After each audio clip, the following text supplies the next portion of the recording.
الحمد لله نحمد الله ونستعينه ونؤمن به ونتوكل عليه ونعوذ بالله من شرور أنفسنا ومن سيئات أعمالنا من يهده الله فلا مضل له ومن يضلل فلا هادي له أشهد أن لا إله إلا الله وحده لا شريك له وأشهد أن محمدا عبده ورسوله أرسله بالهدى ودين الحق ليظهره على الدين كله ولو كره المشركون اللهم صل على محمد وعلى آل محمد كما صليت على إبراهيم وعلى آل إبراهيم وبارك على محمد وعلى آل محمد كما باركت على إبراهيم وعلى آل إبراهيم في العالمين إنك حميد مجيد أيها الناس اتقوا الله عباد الله أعوذ بالله من الشيطان الرجيم وثيابك فطهر والرجز فاهجر ولا تمنن تستكثر صدق الله العظيم إن أريد إلا الإصلاح ما استطعت وما توفيقي إلا بالله عليه توكلت وإليه أنيب رب اشرح لي صدري ويسر لي أمري واحلل عقدة من لساني يفقهوا قولي സത്യവിശ്വാസികളെ, സത്യവിശ്വാസിനികളെ, പ്രപഞ്ചനാഥനായ അല്ലാഹുവിൻ്റെ വിധിവിലക്കുകൾക്ക് വിധേയപ്പെട്ട് യഥാർത്ഥ മുഅ്മിനുകളായി, മുഅ്മിനാത്തുകളായി ജീവിച്ചു മരിക്കാൻ ശ്രമിക്കണമെന്ന് ആദ്യമായി വസിയ്യത്ത് ചെയ്യുന്നു, ഉത്ബോധിപ്പിക്കുന്നു. മഹാകാരുണ്യത്തിൻ്റെ ഉറവിടമായ അല്ലാഹു സുബ്ഹാനഹു വ തആല അങ്ങേയറ്റം ദയാവായ്പുള്ളവനായ തമ്പുരാൻ നാം ഏവരെയും അനുഗ്രഹിക്കുമാറാകട്ടെ. വിശുദ്ധ ഖുർആനിലെ 74-ാം അധ്യായം സൂറ അൽ മുദ്ദസ്സിറിലെ ആദ്യ സൂക്തങ്ങളാണ് കഴിഞ്ഞ ഖുതുബയിൽ നമ്മൾ ചർച്ച ചെയ്തത്. പുതപ്പിട്ട് മൂടി കിടന്നുറങ്ങുന്ന വിശ്വാസിയെ തട്ടി ഉണർത്തിക്കൊണ്ട് ജനങ്ങളുടെ സമൂഹത്തിന്റെ മധ്യത്തിലേക്ക് കൊണ്ടുവന്ന് നിർത്തി താൻ നിർവഹിക്കേണ്ട മഹത്തായ ദൗത്യം, ജീവിത നിയോഗം എന്താണെന്ന് ഉത്ബോധിപ്പിക്കുന്ന ഏറ്റവും കനത്ത അന്ധവിശ്വാസത്തിന്റെ, അന്ധതകളുടെ, ആലസ്യത്തിന്റെ, ഉദാസീനതയുടെ പുതപ്പിൽ കിടക്കുന്ന, ഏത് കാലഘട്ടത്തിലും ഉറങ്ങിക്കിടക്കുന്ന വിശ്വാസിയെ മനുഷ്യ സമൂഹത്തിന്റെ നടുവിലേക്ക് കൊണ്ടുവന്നുകൊണ്ട് സ്വയം ഉണർത്തുകയും മറ്റുള്ളവരെ ലോകത്തെ ഉണർത്തുവാൻ ഉത്തേജിപ്പിക്കുകയും ചെയ്യുന്ന ഭാഗമാണ് നാം ചർച്ച ചെയ്തത്. അങ്ങനെ ഈ മാർഗത്തിൽ നിങ്ങൾ രംഗത്ത് വരുമ്പോൾ, കർമ്മനിരതരായി തീരുമ്പോൾ, ഒന്നാമതായി നിർവഹിക്കേണ്ട ഒരു കാര്യം നാഥനായ തമ്പുരാനെ മഹത്വപ്പെടുത്തുക, അവനാണ് വലിയവൻ എന്ന് പറഞ്ഞുകൊണ്ടിരിക്കുക എന്നാണ് സൂചിപ്പിച്ചത്. അല്ലാഹുവാണ് ഏറ്റവും വലിയവൻ എന്ന് തിരിച്ചറിയുകയും ഉൾക്കൊള്ളുകയും ആ വിശ്വാസത്തിൽ ഹൃദയത്തെ നിരന്തരം ഉറപ്പിച്ചു നിർത്തുകയും ചെയ്യുന്ന ഒരു മനുഷ്യന് ഈ ആദർശത്തിന്റെ മാർഗത്തിൽ വരുന്ന എല്ലാ തടസ്സങ്ങളെയും പ്രതിബന്ധങ്ങളെയും, മലകൾ പോലെ ഉയർന്നു വരുന്ന ശത്രുക്കളെയും നിസ്സാരമായി കാണാനും ആ മാർഗത്തിൽ ധീരതയോടുകൂടി, സ്ഥൈര്യത്തോടുകൂടി, ഈമാനോടുകൂടി മുമ്പോട്ട് പോകുവാനും സാധിക്കും. അതുകൊണ്ട് സമൂഹത്തിന്റെ മുമ്പിൽ വന്നുകൊണ്ട് അവർക്ക് മുന്നറിയിപ്പ് നൽകാൻ ഉത്ബോധിപ്പിച്ചതിന് ശേഷം അള്ളാഹുവിനെ മഹത്വപ്പെടുത്തുക, തക്ബീർ ചൊല്ലുക എന്നാണ് അള്ളാഹു പറഞ്ഞത്. തുടർന്ന് വരുന്ന സൂക്തങ്ങളിൽ അള്ളാഹു പറയുന്നു, വസിയാബക ഫതഹിർ, നിന്റെ വസ്ത്രം ശുചിയാക്കി വെക്കുക, വൃത്തിയാക്കി വെക്കുക. വറുജുദ ഫഹുജുർ, എല്ലാ അഴുക്കുകളിൽ നിന്നും അകന്നു നിൽക്കുക.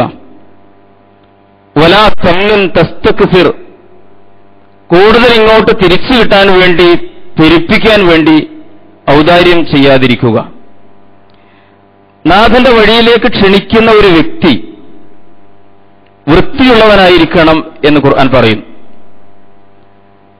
റബ്ബ് സുബ്ഹാനഹു വ തആലയെ പ്രതിനിധാനം ചെയ്യുന്ന ഭൂമിയിലെ സമൂഹം, സമുദായം വൃത്തിയുള്ളതായിരിക്കണം എന്ന് വിശുദ്ധ ഖുർആൻ ഇവിടെ പറയുന്നു.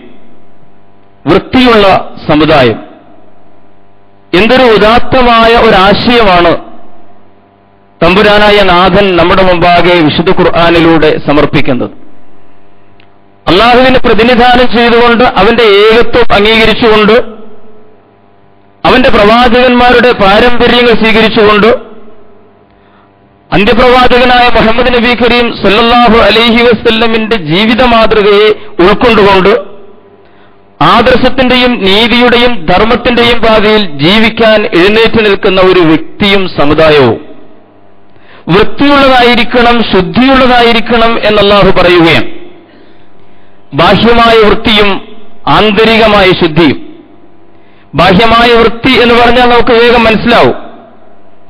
നമ്മുടെ വസ്ത്രവും അതുപോലെ നമ്മുടെ ശരീരവും എല്ലാവിധ മാലിന്യങ്ങളിൽ നിന്നും മുക്തമായിരിക്കാൻ ശ്രദ്ധിക്കണമെന്ന് അള്ളാഹുവിന്റെ ദീൻ നമ്മളെ ഉത്ബോധിപ്പിക്കുകയാണ്. ദീനുൽ ഇസ്ലാമിനെ പോലെ ശുദ്ധീകരണ ചട്ടങ്ങളും വ്യവസ്ഥകളും നിയമങ്ങളും പഠിപ്പിച്ച മറ്റൊരു ദർശനം, മറ്റൊരു ജീവിത പദ്ധതി, മറ്റൊരു മതം നമുക്ക് ലോകത്ത് കാണുക സാധ്യമല്ല. അള്ളാഹു ആരെയാണ് സ്നേഹിക്കുന്നത് എന്ന ചോദ്യത്തിന് വിശുദ്ധ ഖുർആൻ പറയുന്ന ഒരു മറുപടി, ഇന്നല്ലാഹ യുഹിബ്ബുത് തവ്വാബീന വ യുഹിബ്ബുൽ മുതതഹിരീൻ എന്നാണ്. തീർച്ചയായും അള്ളാഹു സ്നേഹിക്കുന്നത്, അവൻ ഇഷ്ടപ്പെടുന്നത് ധാരാളമായിട്ട് അള്ളാഹുവിലേക്ക് പശ്ചാത്തപിച്ച് മടങ്ങുന്നവരും ശുദ്ധി പാലിക്കുന്നവരെയുമാണ് എന്ന് വിശുദ്ധ ഖുർആൻ പറയുകയാണ്. അള്ളാഹുവിന്റെ സ്നേഹം നിങ്ങൾക്ക് ലഭിക്കണമോ, ജീവിതത്തിൽ ശുദ്ധിയുണ്ടായിരിക്കണം, വൃത്തിയുണ്ടായിരിക്കണം എന്ന് പഠിപ്പിക്കുന്ന ഒരു ദർശനം. അല്ല, നിങ്ങൾ നിരന്തരം അതിനുവേണ്ടി അള്ളാഹുവിനോട് പ്രാർത്ഥിച്ചുകൊണ്ടിരിക്കണം എന്ന് പഠിപ്പിക്കുന്ന ഒരു ദീൻ. അതുകൊണ്ടാണ് അംഗശുദ്ധി വരുത്തിയതിനു ശേഷം നമ്മൾ എപ്പോഴും എല്ലായ്പ്പോഴും പ്രാർത്ഥിച്ചുകൊണ്ടിരിക്കുന്നത്, അല്ലാഹുമ്മ ജഅൽനി മിനത് തവ്വാബീൻ വജഅൽനി മിനൽ മുതതഹിരീൻ. പടച്ചവനെ, പാപങ്ങൾ തിരിച്ചറിഞ്ഞുകൊണ്ട് നിന്നോട് പശ്ചാത്തപിച്ച് മടങ്ങുന്ന ആളുകളിൽ, പടച്ചവനെ വൃത്തിയും ശുദ്ധിയുമുള്ള ആളുകളിൽ ഞങ്ങളെ നീ ഉൾപ്പെടുത്തി അനുഗ്രഹിക്കണമേ എന്ന് നമ്മൾ പ്രാർത്ഥിച്ചുകൊണ്ടിരിക്കുകയാണ്. നമ്മുടെ ഫിഖ്ഹിന്റെ ഗ്രന്ഥങ്ങളും ഹദീസിന്റെ ഗ്രന്ഥങ്ങളും പഠിക്കാൻ തുടങ്ങുമ്പോൾ അതിന് തുടക്കത്തിൽ തന്നെ അടിസ്ഥാനപരമായ പാഠങ്ങൾ ആരംഭിക്കുന്നത് തന്നെ വൃത്തിയുടെയും ശുദ്ധിയുടെയും കാര്യം പറഞ്ഞുകൊണ്ടാണ്. കിതാബ് ത്വഹാറ, ഫിഖ്ഹിന്റെ ഗ്രന്ഥങ്ങളും ഹദീസിന്റെ ഗ്രന്ഥങ്ങളും ഒന്നാമത്തെ ചാപ്റ്റർ എന്ന് പറയുന്നത് കിതാബ് ത്വഹാറ, ശുദ്ധീകരണത്തിന്റെ അധ്യായമാണ്.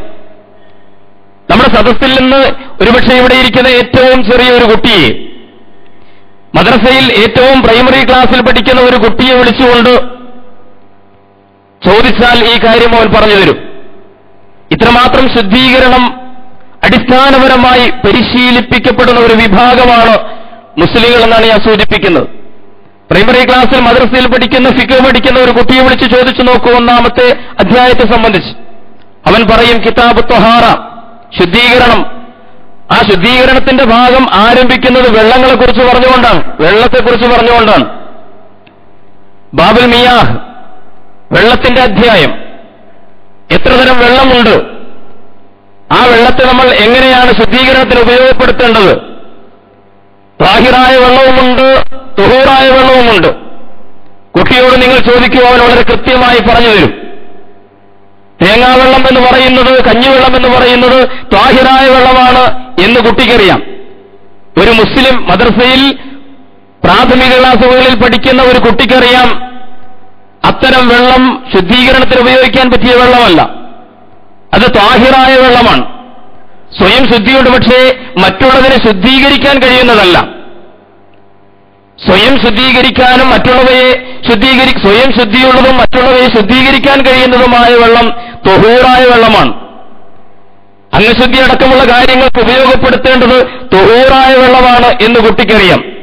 ഞാൻ സൂചിപ്പിക്കുന്നത് ഇത്രമാത്രം പ്രാഥമികമായി അടിസ്ഥാനപരമായി തന്നെ ശുദ്ധീകരണത്തിന്റെ പ്രക്രിയകൾ പഠിപ്പിക്കപ്പെടുന്ന ഒരു ദീനാണ്, ഒരു ദർശനമാണ് ഇസ്ലാം എന്ന് നമ്മൾ തിരിച്ചറിയേണ്ടതുണ്ട്.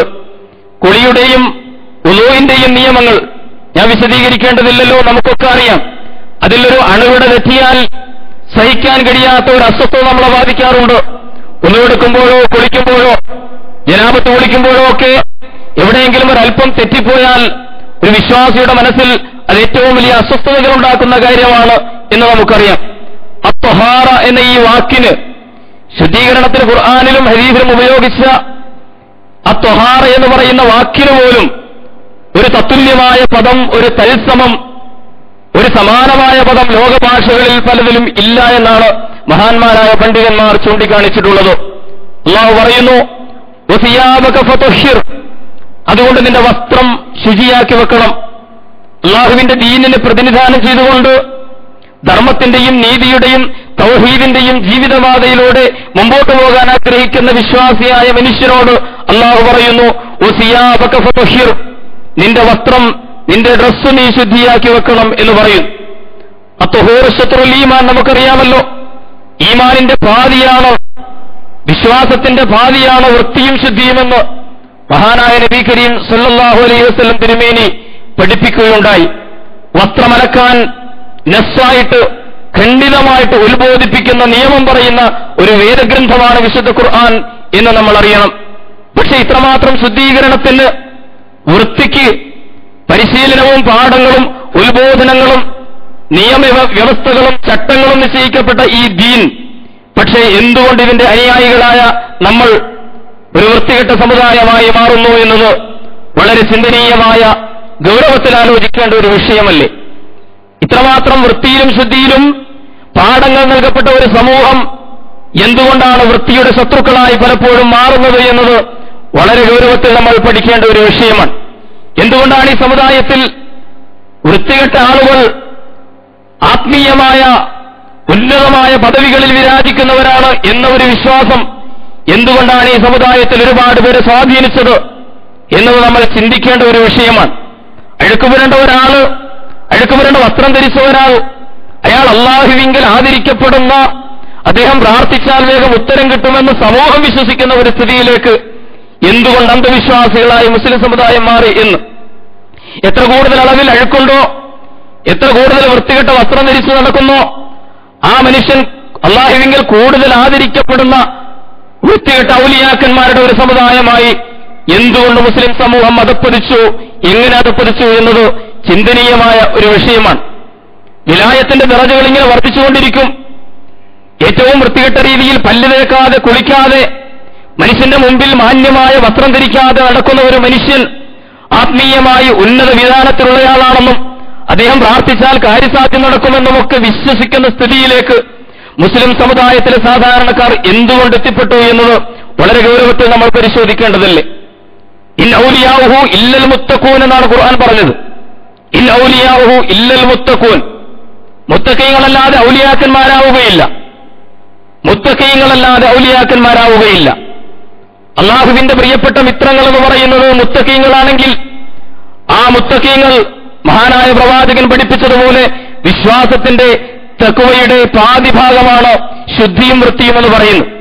വൃത്തിയായി ഭംഗിയായി വസ്ത്രം ധരിച്ച ഒരു മനുഷ്യനെ പലപ്പോഴും നമ്മൾ ഭൗതികനായിട്ട് കണക്കുകൂട്ടുകയാണ്. അയാളൊരു ഭൗതികനാണ്, അയാളൊരു ദുനിയാപ്രേമിയാണ്. എന്നിട്ട് ലാളിത്യത്തിന്റെയും വിരക്തിയുടെയും അടയാളമായി വൃത്തികെട്ട മുഷിഞ്ഞ രീതിയിൽ വസ്ത്രം ധരിച്ച് നടക്കുന്ന ആളുകളെക്കുറിച്ച് പറയുകയും ചെയ്യുന്ന സ്ഥിതിയിൽ നമ്മൾ തിരിച്ചറിയണം, ഇത് വൃത്തിയുടെയും ശുദ്ധിയുടെയും സൗന്ദര്യത്തിന്റെയും ദർശനമാണ്. വിശുദ്ധ ഖുർആൻ പറഞ്ഞു, ഖുദൂ സീനത്തക്കും ഇൻദ കുല്ലി മസ്ജിദിൻ, അള്ളാഹുവിന്റെ മുമ്പിൽ നമസ്കരിക്കാൻ നിൽക്കുന്ന സന്ദർഭത്തിൽ ഒരു വിശ്വാസി ഏറ്റവും നല്ല വസ്ത്രം ധരിക്കണം. ഖുർആൻ പറഞ്ഞത് അലങ്കാര വസ്ത്രമണിയണം, ഏറ്റവും അഴകുള്ള പൂർണ്ണതയുള്ള ഉത്തമമായ വസ്ത്രം ധരിച്ചുകൊണ്ട് വേണം അള്ളാഹുവിന്റെ മുമ്പിൽ നിൽക്കാൻ. വിശുദ്ധ ഖുർആനിന്റെ പാഠമാണ്. ഖുദൂ സീനത്തക്കും ഇൻദ കുല്ലി മസ്ജിദിൻ. എന്താ നമ്മുടെ ശൈലി? ഞാൻ വിശദീകരിക്കണ്ടല്ലോ. നമ്മൾ കല്യാണത്തിന് പോകുമ്പോൾ, സൽക്കാരത്തിന് പോകുമ്പോൾ, ജോലിക്ക് പോകുമ്പോൾ, തെരുവിലേക്ക് ഇറങ്ങുമ്പോൾ വളരെ സുന്ദരന്മാരും സുന്ദരികളുമായി അണിഞ്ഞൊരുങ്ങി വസ്ത്രങ്ങളൊക്കെ വളരെ ഭംഗിയാക്കി പുറത്തേക്കിറങ്ങുന്ന നമ്മൾ അല്ലാഹുവിന്റെ പള്ളിയിലേക്ക് വരുമ്പോൾ, നമസ്കരിക്കാൻ പോകുമ്പോൾ ഒരുപക്ഷേ ഏറ്റവും മോശപ്പെട്ട, ഏറ്റവും സാധാരണമായ വീട്ടിൽ മറ്റ് ജോലികളൊക്കെ നിർവഹിക്കുമ്പോൾ നമ്മൾ അണിയുന്ന ഒരു കല്ലുമുണ്ടും ഷർട്ടും ഇട്ടുകൊണ്ടായിരിക്കും പലപ്പോഴും പള്ളിയിലേക്ക്. ഈ സംസ്കാരമല്ല ഖുർആൻ പറയുന്നത്. ഖുദൂ സീനത്തക്കും ഇൻദ കുല്ലി മസ്ജിദിൻ. നിന്റെ അഴകും നിന്റെ സൗന്ദര്യവും നിന്റെ ഈ പൂർണ്ണമായ മാന്യമായ വസ്ത്രധാരണവുമൊക്കെ നിന്റെ നാഥന്റെ മുമ്പിലാണ് നീ കാണിക്കേണ്ടത്. അതുകൊണ്ട് വിശ്വാസികൾ നമസ്കാരത്തിന്റെ സന്ദർഭങ്ങളിൽ അഴകുള്ള വസ്ത്രങ്ങൾ അണിയൂ എന്ന് പഠിപ്പിക്കുന്ന വൃത്തിയുടെയും ശുദ്ധിയുടെയും സൗന്ദര്യത്തിന്റെയും മതമാണ് ഇസ്ലാം എന്ന് തിരിച്ചറിയുവാൻ നമുക്ക് സാധ്യമാകണം. ഇത് ബാഹ്യമായ ശുദ്ധിയുടെ കാര്യം. ഇനി ആന്തരികമായ ശുദ്ധിയുണ്ട്. അത് സ്വഭാവശുദ്ധിയാണ് എന്ന് നമുക്കറിയാം. മനുഷ്യന്റെ ശരീരം ശുദ്ധിയാകുന്നത് പോലെ, അവന്റെ വസ്ത്രം ശുദ്ധിയാകുന്നത് പോലെ അവന്റെ ആത്മാവും ശുദ്ധീകരിക്കപ്പെടണം. ആ ആത്മാവിന്റെ ശുദ്ധീകരണം എന്ന് പറയുന്നത് ജീവിതത്തിന്റെ സ്വഭാവത്തിന്റെ ശീലങ്ങളുടെ ശുദ്ധീകരണവുമായി ബന്ധപ്പെട്ടതാണ് എന്ന് നമുക്കറിയാം.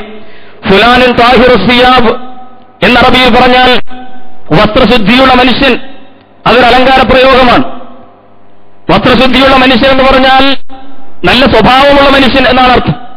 ഫുലാനുൻ ദനിസ സിയാബ് എന്ന് പറഞ്ഞാലോ, മലിന വസ്ത്രം ധരിച്ചവൻ എന്ന് പറഞ്ഞാൽ അവന്റെ വസ്ത്രം മോശമാണ് എന്ന് പറഞ്ഞാൽ അവന്റെ സ്വഭാവവും ശീലങ്ങളും അവന്റെ ജീവിത രീതിയും മോശമാണ് എന്നാണ്.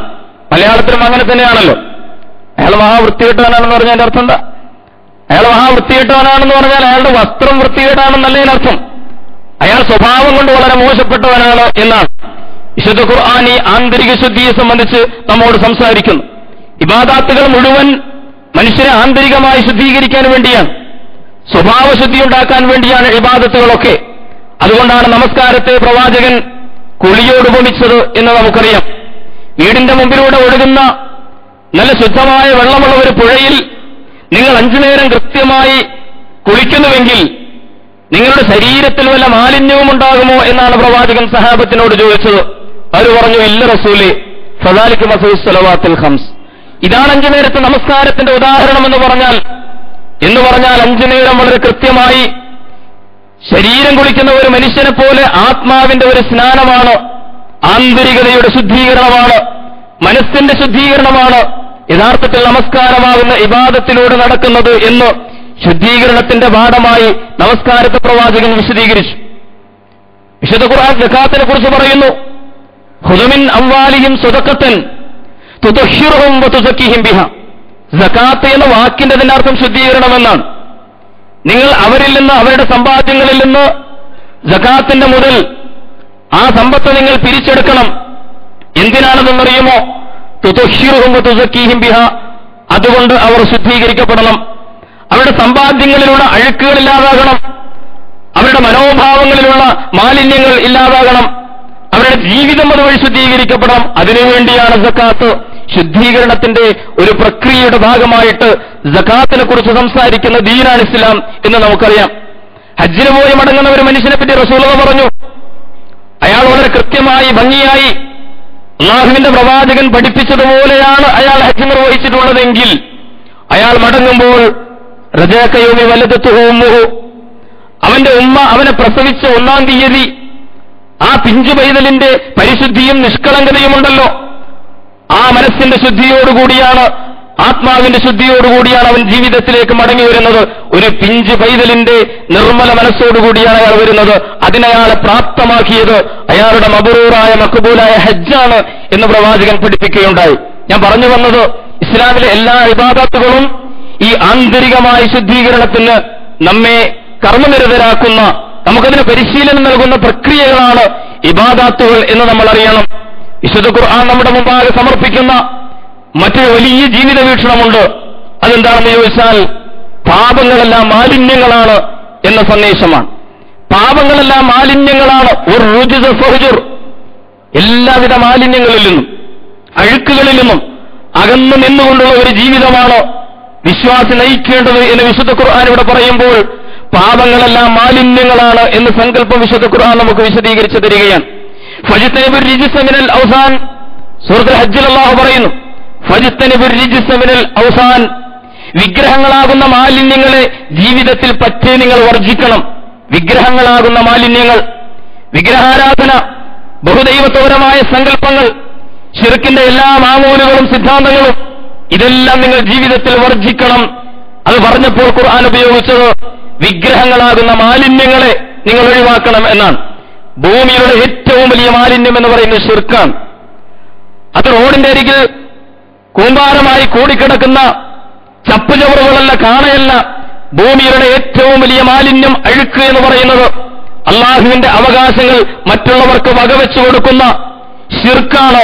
ശിർക്കിന്റെ സിദ്ധാന്തങ്ങളും ശിർക്കിന്റെ പ്രയോഗങ്ങളുമാണ്. വിശുദ്ധ ഖുർആൻ പറയുന്നു അതാണ് ഏറ്റവും വലിയ മാലിന്യം എന്ന് പറഞ്ഞാൽ. അതുകൊണ്ട് വിഗ്രഹങ്ങളാകുന്ന മാലിന്യങ്ങളെ നിങ്ങളുടെ ജീവിതത്തിൽ നിന്ന് അകറ്റി നിർത്തുക. യാ അയ്യുഹല്ലദീന ആമനൂ ഇന്നമൽ ഖംറു വൽ മൈസിറു വൽ അൻസാബു വൽ അസ്ലാമു റിജ്സും മിൻ അമലി ശൈത്താൻ ഫജ്തനിബൂഹു ലഅല്ലഹും തുഫ്ലിഹൂൻ എന്ന് വിശുദ്ധ ഖുർആൻ പറയും. യാ അയ്യുഹല്ലദീന ആമനൂ, വിശ്വാസികളെ, ഇന്നമൽ ഖംറു, തീർച്ചയായും മദ്യം, വൽ മൈസിർ, ചൂതാട്ടം, വൽ അൻസാബു വൽ അസ്ലാമു, അതുപോലെ തന്നെ പ്രതിഷ്ഠകൾ, ഭാഗ്യം നോക്കുന്ന അമ്പുകൾ, കോലുകൾ, ഭാഗ്യക്കോലുകൾ, റിജ്സും മിൻ അമലി ശൈത്താൻ, പൈശാചിക ദുർവൃത്തികളിൽപ്പെട്ട മാലിന്യങ്ങളാകുന്നു. ഫജ്തനിബൂഹു, അതുകൊണ്ട് അതെല്ലാം നിങ്ങൾ ജീവിതത്തിൽ ഒഴിവാക്കണം.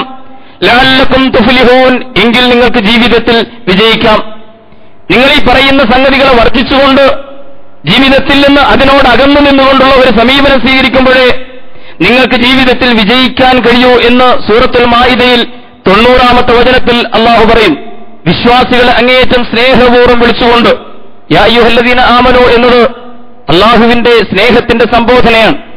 സത്യവിശ്വാസികളെ, നിങ്ങൾ ഇന്നമൽ ഖംറു വൽ മൈസിറു, വിശുദ്ധ ഖുർആൻ ഈ പാപങ്ങളെ സംബന്ധിച്ച് പറയുന്നു. മദ്യം, ചൂതാട്ടം, ഇതെല്ലാം ഏറ്റവും വലിയ മാലിന്യങ്ങളാണ്, പാപമാലിന്യങ്ങളാണ് എന്ന് പറയും.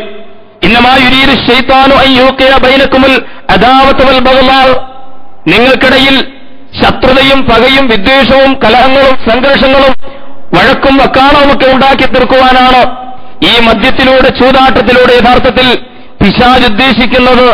വയസുദ്ദുക്കും അൻ ദിക്രില്ല, അള്ളാഹുവിനെ ഓർമ്മിക്കുന്നതിൽ നിന്ന്, അള്ളാഹുവിന്റെ സ്മരണയിൽ നിന്ന് നിങ്ങളെ തടയുവാനാണ് അതുവഴി ശ്രമിക്കുന്നത്. വഅനിസ്സലാത്തി, അള്ളാഹുവിനെ ഓർമ്മിപ്പിക്കുന്ന ഏറ്റവും പ്രധാനപ്പെട്ട സംഗതിയാണല്ലോ നമസ്കാരം. ആ നമസ്കാരത്തിൽ നിന്ന് നിങ്ങളെ തടയാനാണ് ഈ മദ്യവും ചൂതാട്ടവും അതുപോലുള്ള മാലിന്യങ്ങളും അതുവഴി പിശാച് ശ്രമിച്ചുകൊണ്ടിരിക്കുന്നത്. ഫഹൽ അൻതും മുന്തഹൂൻ, വിരമിക്കാൻ നിങ്ങൾക്ക് മനസ്സുണ്ടോ എന്ന് വിശുദ്ധ ഖുർആൻ ചോദിക്കുന്നു.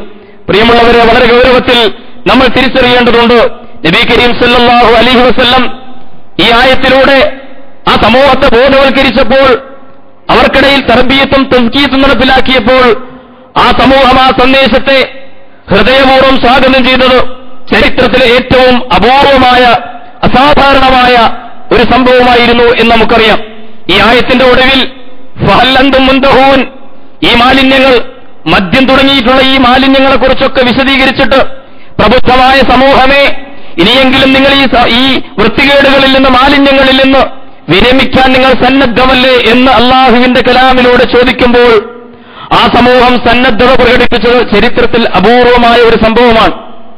അബൂ തൽഹ റളിയല്ലാഹു തആല അൻഹുവിന് മദീനയിൽ ഒരു ബാറുണ്ടായിരുന്നു, ഒരു കള്ള് ഷാപ്പ് ഉണ്ടായിരുന്നു, ഏറ്റവും തിരക്കുള്ള ഒരു കള്ള് ഷാപ്പ്.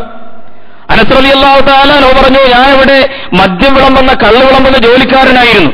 ഹദീസുകളിൽ വന്ന സംഭവമാണ്. അങ്ങനെ ഒരാൾ എന്തോ വിളിച്ചു പറയുന്നത് കേട്ടു.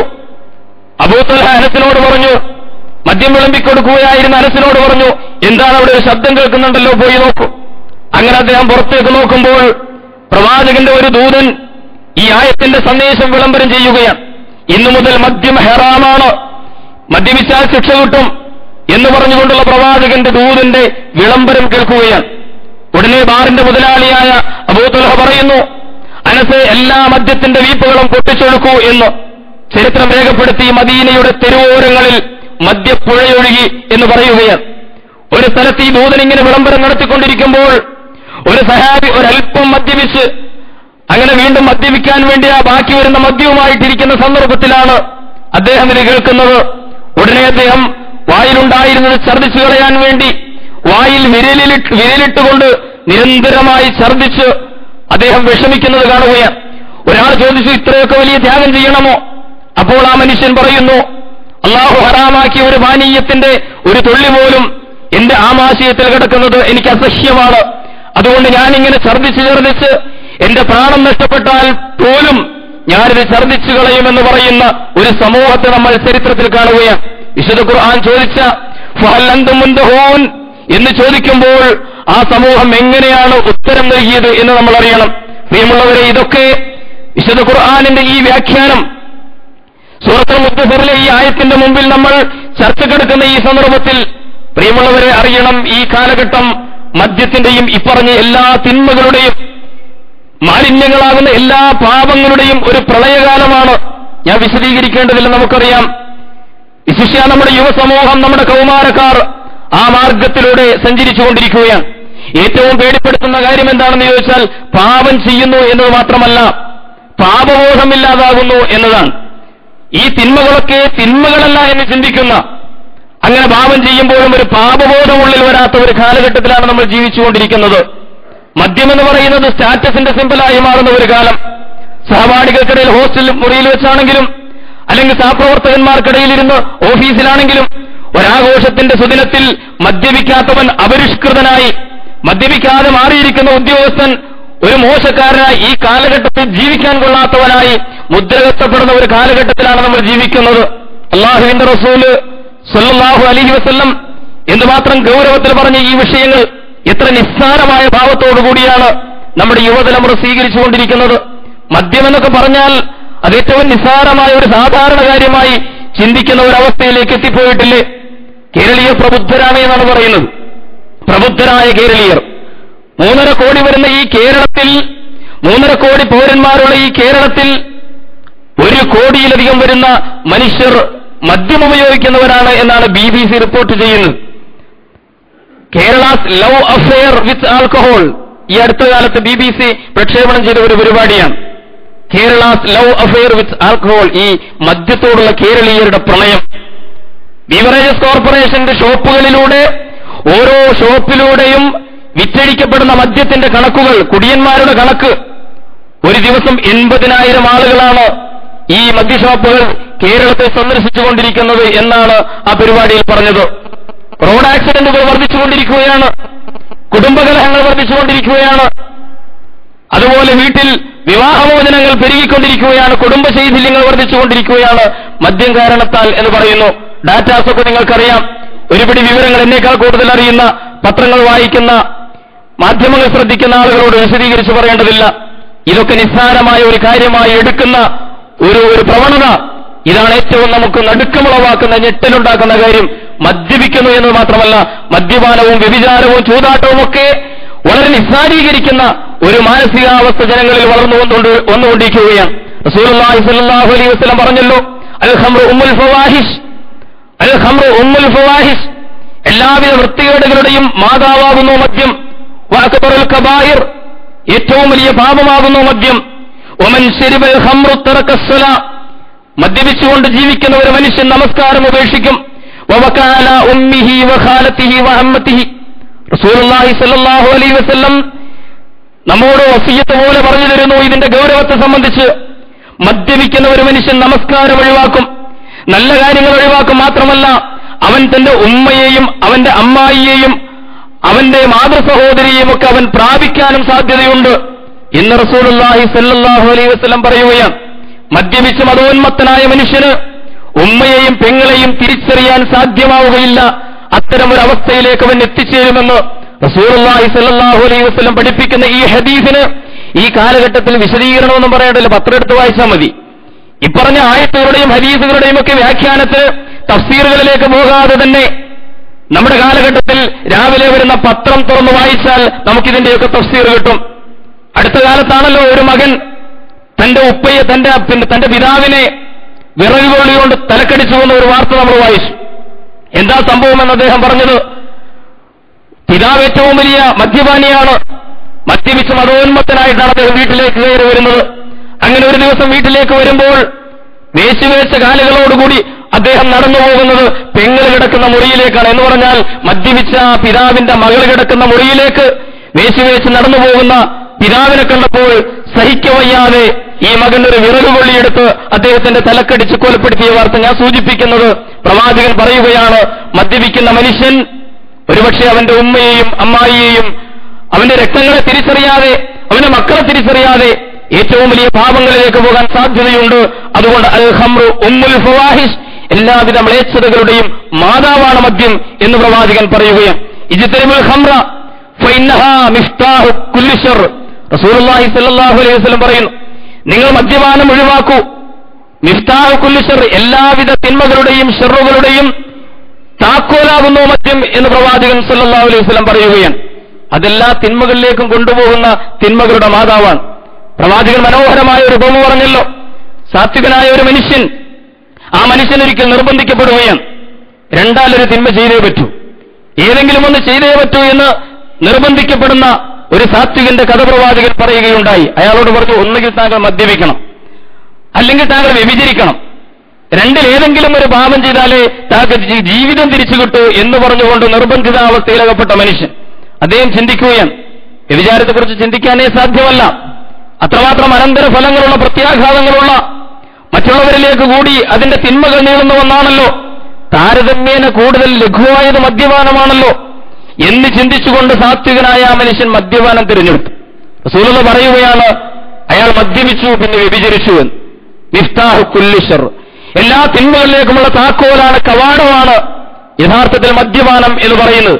അങ്ങനെ മദ്യപിച്ച് ലഹരിക്കടിപ്പെട്ട് ബോധവും ബുദ്ധിയും നഷ്ടപ്പെട്ടു പോയ മനുഷ്യൻ പിന്നെ എന്തൊക്കെ പാപങ്ങൾ, എന്തെല്ലാം കുഴപ്പങ്ങൾ അയാൾ ഉണ്ടാക്കും എന്നതിൽ യാതൊരു ഊഹിക്കാൻ സാധ്യമല്ലാത്ത രീതിയിലുള്ള പ്രത്യാഘാതങ്ങൾ അതുവഴിയുണ്ടാകും. മദ്യത്തിന് അഡിക്റ്റുകളായി തീർന്ന മനുഷ്യർ, അവർ കുടിച്ചില്ലെങ്കിൽ അവർക്ക് കൈവിറക്കും, ഒരുപാട് പ്രയാസങ്ങളുണ്ടാകും. അപ്പോൾ അതിനുവേണ്ടി എന്ത് തിന്മകളും ചെയ്യാൻ ഒരു മടിയും കാണിക്കാത്ത ഒരവസ്ഥയിലേക്ക് എത്തിപ്പെടും. പ്രവാചകൻ പറയുകയാണ്, മിഫ്താഹു കുല്ലി ശർറാണ്, എല്ലാ ഷർറുകളുടെയും കവാടമാണ് യഥാർത്ഥത്തിൽ മദ്യം എന്ന് പറയുകയാണ്. പ്രിയമുള്ളവരെ, മദ്യം മാത്രമല്ല, മദ്യം എന്ന് പറഞ്ഞാൽ ഇസ്ലാമിന്റെ സാങ്കേതിക ഭാഷയിൽ നമുക്കറിയാം, ലഹരി ഉണ്ടാക്കുന്നതെല്ലാം മദ്യമാണ്, എല്ലാ മദ്യവും ഹറാമുമാണ്. കൂടുതൽ കുടിച്ചാൽ ലഹരി ബാധിക്കുന്നത്, കുറച്ചു കുടിച്ചാലും അത് ഹറാമ് തന്നെയാണ്. അപ്പോൾ ആ അർത്ഥത്തിൽ മദ്യം മാത്രമല്ല, എല്ലാ മയക്കുമരുന്നുകളും, എല്ലാ ലഹരി പദാർത്ഥങ്ങളും, അത് കുടിക്കുന്നതാണെങ്കിലും വലിക്കുന്നതാണെങ്കിലും കഴിക്കുന്നതാണെങ്കിലും എല്ലാം ഹറാമാണ് എന്ന് നമുക്കറിയാം. വിശുദ്ധ ഖുർആൻ ഒന്നാമതായിട്ട് ചൂണ്ടിക്കാണിക്കുന്നു, യാ അയ്യുഹല്ലദീന ആമനു ഇന്നമൽ ഖംറു വൽ മൈസിർ. അതുപോലെ ചൂതാട്ടത്തിന്റെ വിഷയം വിശദീകരിക്കുന്നില്ല, അൽ മൈസിർ എന്നാണ് ഇവിടെ ആയത്തിൽ ഉപയോഗിച്ച വാക്ക്. അൽ മൈസിർ, ചൂതാട്ടത്തിന് ഉപയോഗിച്ച വാക്ക്. ഇമാം റാസി റഹ്മത്തുള്ളാഹി അലൈഹി ഈ ആയത്തിനെ വിശദീകരിക്കുമ്പോൾ പറയുന്നുണ്ട്, ഈ വാക്ക് യുസ്റിൽ നിന്നാണ് വരുന്നത് എന്ന് പറഞ്ഞാൽ എളുപ്പം, വളരെ എളുപ്പത്തിൽ മറ്റുള്ളവരുടെ ഹറാമായ സമ്പാദ്യം, മറ്റുള്ളവരുടെ പൈസ നമ്മളിലേക്ക് എളുപ്പം അനായാസേന പണിയെടുക്കാതെ, അധ്വാനിക്കാതെ, ത്യാഗങ്ങളൊന്നും ചെയ്യാതെ നമ്മളിലേക്ക് അടിച്ചു മാറ്റാൻ ശ്രമിക്കുന്ന ഒരു കാര്യമായതുകൊണ്ടാണ് മൈസിർ എന്ന വാക്ക് വന്നത്. ഇന്നമൽ ഖംറു വൽ മൈസിർ, ചൂതാട്ടത്തിന്റെ സ്വഭാവമുള്ളതെല്ലാം ഹറാമാണ് എന്ന് നമുക്കറിയാം. ലോട്ടറി ടിക്കറ്റ് എടുക്കുന്നത് ഹറാമാണെന്ന് മഹാന്മാരായ ഒരുപാട് പണ്ഡിതന്മാർ പറയുന്നത് അതുകൊണ്ടാണ്. അതിന് ചൂതാട്ടത്തിന്റെ ഒരു സ്വഭാവമുണ്ട്. അത് മണിച്ചീന്റെ കാര്യമാണെങ്കിലും, അതുപോലെ തന്നെ നെറ്റ്വർക്ക് മാർക്കറ്റിംഗിന്റെ വിഷയമാണെങ്കിലും, മറ്റുള്ളവരുടെ സമ്പാദ്യം അന്യായമായ രീതിയിൽ മുതൽ മുടക്കുന്ന, ഒരുപാട് പേർക്ക് നഷ്ടവും കുറച്ചു പേർക്ക് മാത്രം ലാഭവും കിട്ടുന്ന, ഏറ്റവും വലിയ നഷ്ടകാരികളായി കുറെ ആളുകൾ മാറിയിട്ട് അവരുടെ നഷ്ടത്തിൽ ലാഭവും പണവും പെരുപ്പിക്കുന്ന എല്ലാ ഇടപാടുകളും ഈ അർത്ഥത്തിൽ വളരെ ഗൗരവത്തോടുകൂടി കാണേണ്ടതാണ് എന്ന് മാത്രമാണ് ഞാൻ സൂചിപ്പിക്കുന്നത്. അതുപോലെ തന്നെ പലിശ വിശദീകരിക്കേണ്ടതില്ലല്ലോ, ഏറ്റവും വലിയ പാപമാലിന്യമാണ് പലിശ എന്ന് പറഞ്ഞാൽ. ഇതിന്റെയൊക്കെ ഗൗരവം വളരെ കുറഞ്ഞുകൊണ്ടിരിക്കുകയാണ്. നബി കരീം സല്ലല്ലാഹു അലൈഹി വസല്ലം ഒരിക്കൽ പറയുകയുണ്ടായ ഒരു കാലം വരും, അന്ന് പലിശ ലോകത്തെ കീഴടക്കും. മാറി നിൽക്കുന്ന നല്ലവരായ ആളുകൾ പോലും ആ പലിശയുടെ ധൂളികൾ, ആ പലിശയുടെ പുകപടലം അവരുടെ ജീവിതത്തെ ബാധിക്കുന്ന ഒരു കാലം വരും എന്ന് പ്രവാചകൻ വളരെ ഗൗരവത്തോടുകൂടി മുന്നറിയിപ്പ് നൽകുകയുണ്ടായി. ഞാൻ മുമ്പ് ജോലി ചെയ്തിരുന്ന നാട്ടിൽ ഒരു മനുഷ്യനെ എനിക്കറിയാം. അദ്ദേഹം തന്റെ കുട്ടിയുടെ കല്യാണത്തിന് ഖുതുബ നടത്താൻ വേണ്ടി വിളിച്ചപ്പോഴാണ് ഒരു മനുഷ്യൻ, പള്ളിയിൽ സ്ഥിരമായി വരുന്ന ഒരു സാധാരണക്കാരനായ മനുഷ്യൻ എന്നോട് വന്ന് പറഞ്ഞു, നിങ്ങൾ അദ്ദേഹത്തിന്റെ വീട്ടിൽ കല്യാണത്തിന് പോയിട്ട് ഖുതുബ നടത്തുന്നുണ്ടോ? എന്നാൽ നിങ്ങൾ അറിയണം, അയാൾ ഇവിടുത്തെ ഏറ്റവും വലിയ പലിശക്കാരനാണ് കേട്ടോ. പള്ളിയിൽ നിരന്തരം എല്ലാ ജമാഅത്തുകളിലും വന്നുകൊണ്ടിരിക്കുന്ന ഒരു മനുഷ്യൻ, തറവാടിയായ മനുഷ്യൻ. അദ്ദേഹം വൈകുന്നേരങ്ങളിൽ ആ പെട്ടിയും തൂക്കി സൈക്കിളിൽ പോകുന്നത് എന്തിനാണെന്നറിയുമോ? അദ്ദേഹം വട്ടിപ്പലിശ അത് പിരിക്കാൻ വേണ്ടി പോകുന്ന മനുഷ്യനാണ്. എന്നെ സംബന്ധിച്ചിടത്തോളം ഞെട്ടലുളവാക്കുന്ന ഒരു കാര്യമായിരുന്നു. ഇങ്ങനെ 5 നേരം നമസ്കരിക്കുന്ന ഒരു മനുഷ്യൻ പലിശ ഇടപാട് നടത്തുന്നു, വായ്പകൾ ആളുകൾക്ക് കൊടുക്കുകയും അതിൽ നിന്ന് പലിശ കൊണ്ട് ജീവിക്കുകയും ചെയ്യുന്ന ഒരു സ്ഥിതിയിലേക്ക്, അത്രമാത്രം നിസ്സാരമായി കാണുന്ന ഒരു സ്ഥിതിയിലേക്ക് എത്തിപ്പെട്ടിരിക്കുന്നു എന്ന് ഗൗരവത്തിൽ നമ്മൾ അറിയണം.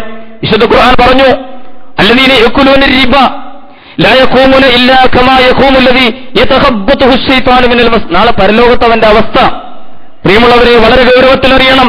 പിശാചബാധയേറ്റ മനുഷ്യൻ, പിശാചബാധയേറ്റവനെ പോലെ അവൻ എഴുന്നേറ്റ് നിൽക്കും, വീഴും, പിന്നെയും എഴുന്നേൽക്കും, അങ്ങനെ വീഴും. ഇങ്ങനെ കോടിക്കണക്കായ മനുഷ്യരുടെ മുമ്പിൽ ഏറ്റവും അവഹേളിക്കപ്പെട്ട് അപമാനിതനായി പരലോകത്ത് ഹാജരാക്കപ്പെടുന്ന അവസ്ഥയായിരിക്കും പലിശക്കാരനുണ്ടാവുക എന്ന് വിശുദ്ധ ഖുർആൻ പറഞ്ഞു. എത്രയോ ഹദീസുകൾ റസൂൽ ഒരിക്കൽ പറഞ്ഞു, ഒരു രാത്രി 2 മനുഷ്യരെ ഞാൻ കണ്ടു. റഅയ്തുൽ ലൈലത റജുലാനി അത്യാനി. ആ 2 മലക്കുകൾ വന്നിട്ട് എന്നെ ഒരു സ്ഥലത്തേക്ക് കൂട്ടിക്കൊണ്ടുപോയി, വിശുദ്ധമായ ഒരു സ്ഥലം. അവിടെ ചെല്ലുമ്പോൾ ചോരയുടെ ഒരു പുഴയാണ് കാണുന്നത്. റസൂൽ പറയുകയാണ്, ചോരയുടെ ഒരു നദി കാണുകയാണ്. ആ നദിയുടെ നടുവിൽ ചോരയിൽ കുളിച്ച് നിൽക്കുന്ന ഒരു മനുഷ്യൻ, ആ നദിയുടെ കരയിലും ഒരു മനുഷ്യൻ നിൽക്കുന്നു. ഈ ചോരയിൽ കുളിച്ച് നദിയിൽ നിൽക്കുന്ന മനുഷ്യൻ രക്ഷപ്പെടാൻ വേണ്ടി ശ്രമിക്കുമ്പോഴൊക്കെയും കരയിൽ നിൽക്കുന്ന ഈ മനുഷ്യൻ കല്ലെടുത്തെറിഞ്ഞുകൊണ്ട്, പാറക്കല്ലുകളെടുത്തെറിഞ്ഞുകൊണ്ട് ഇയാളെ അങ്ങോട്ടങ്ങോട്ട് തന്നെ തള്ളിവിടുന്നു, അയാളെ രക്ഷപ്പെടാൻ അനുവദിക്കുന്നില്ല. റസൂലുള്ളാഹി പറയുകയാണ്, ഞാൻ ചോദിച്ചു, മാ ഹാദല്ലദീ റഅയ്തുഹു ഫിന്നഹർ, ആ നദിയിൽ നിൽക്കുന്ന ആൾ ആരാണ് എന്ന് ചോദിക്കുമ്പോൾ എനിക്ക് കിട്ടിയ ഉത്തരം, ആഖിലു റിബ, അവൻ പലിശഭോജിയാണ്. ദുനിയാവിൽ മനുഷ്യന്റെ സഹപ്രവർത്തകരുടെ, സഹജീവികളുടെ, സഹോദരങ്ങളുടെ, അയൽക്കാരുടെ, കൂട്ടുകാരുടെ നിസ്സഹായത ചൂഷണം ചെയ്തുകൊണ്ട് ചോര കുടിക്കുന്ന ഒരു ജീവിയെപ്പോലെ അവരുടെ വിയർപ്പിന്റെ അധ്വാനം പിടിച്ചു വാങ്ങി കീശ വിയർപ്പിച്ച് ജീവിച്ച പലിശ വ്യാപാരിയാണ് നിൽക്കുന്നത് എന്ന് പ്രവാചകന് മറുപടി നൽകപ്പെട്ടതായി റസൂലുള്ളാഹി പറയുകയാണ്. ഒരുപിടി രൂപങ്ങളുണ്ട്, ഞാൻ വിശദീകരിക്കേണ്ടതില്ലല്ലോ. പലിശക്ക് 1000 രൂപങ്ങളുണ്ട്. റസൂലുള്ളാഹി ഒരിക്കലും പറഞ്ഞു, ഒരു റിബ സലാസും വസബഊന ബാബൻ, 73 കവാടങ്ങളുണ്ട് പലിശക്ക്, 73 വാതിലുകൾ.